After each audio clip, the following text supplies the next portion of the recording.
Hello and welcome to Mental Game Mastery. My name is Mark Walker and I'm going to talk a little bit about short putts and some of the challenges and some of the tips that you can help you to make more of these putts. Do you struggle sometimes and get a bit nervous over your short putts? Well, you're not alone because many golfers have this. It's a sense of feeling that we ought to make them, and there can be an embarrassment factor. People around us, it's quite a normal response for us to not want to embarrass ourselves in front of other people. So it's quite common that this type of scenario can create a bit of a nervous reaction in us. So what are some of the things we can do?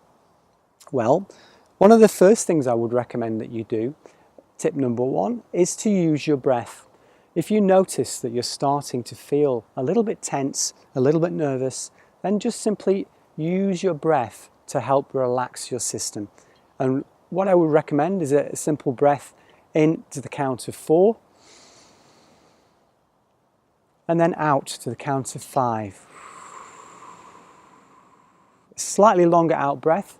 Breathing in through the nose and out through the mouth is also a useful process and helps the relaxation response. That's one of the first tips I would recommend. The second one is what I call the play box. This is a term coined by Vision 54, Pia Nilsson, Lynn Marriott, and it's the space when you're over the ball and while you're making the stroke. This is called the play box, and it's where you have your attention in the play box. That's what is important. And what they're suggesting is that if you bring your attention to something sensorial, then it's going to help you to stop thinking, which is pretty useful on this type of shot, because often the thoughts are, don't miss this, it will be embarrassing, or I need this. And that doesn't help us at all. So if we can put our attention on something else that can be at least neutral and possibly helpful for us to make the shot, then that's a really useful thing to do.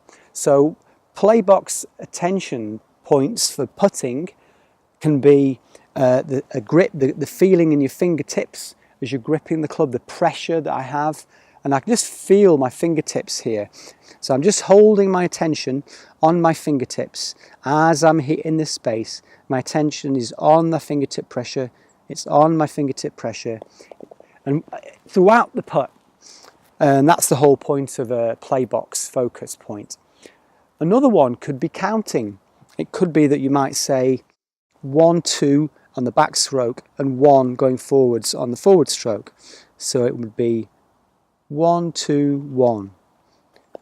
That's quite a common one that a lot of golfers use.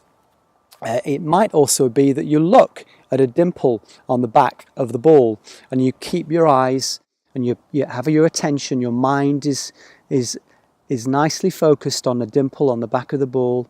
I'm watching the dimple, I'm watching the dimple, I'm watching the dimple. We're not always going to make these putts. That's golf. That's part of also what we ought to get used to with it. Know that you're not always going to make them, and it's okay to miss some of the putts. So play box, you want to experiment a bit and pick one that suits you, 1 or 2. You can actually try to have 2 focal points at the same time. Some people need that, but definitely have 1 and experiment with it.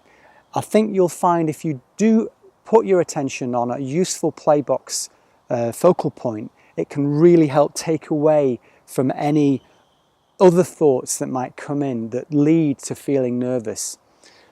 The last point is a really simple tip, that you pick a point on the hole, a precise point that you're going to hit the ball over, and that you just pick a blade of grass. It could be at the front of the hole, could be at the back of the hole, but you do pick a precise point where you're going to roll the ball over. As we get closer to the hole, it's important to pick smaller and smaller targets. Again, this is just another way of helping us to focus on something useful, so that we can't and don't focus on something that might distract us, like, oh, I need this to win, or don't miss this, that would be embarrassing, etc. So I hope you found those tips really useful. If you like this video, please share it and like it, and there are more useful videos for you on my YouTube channel. Thank you.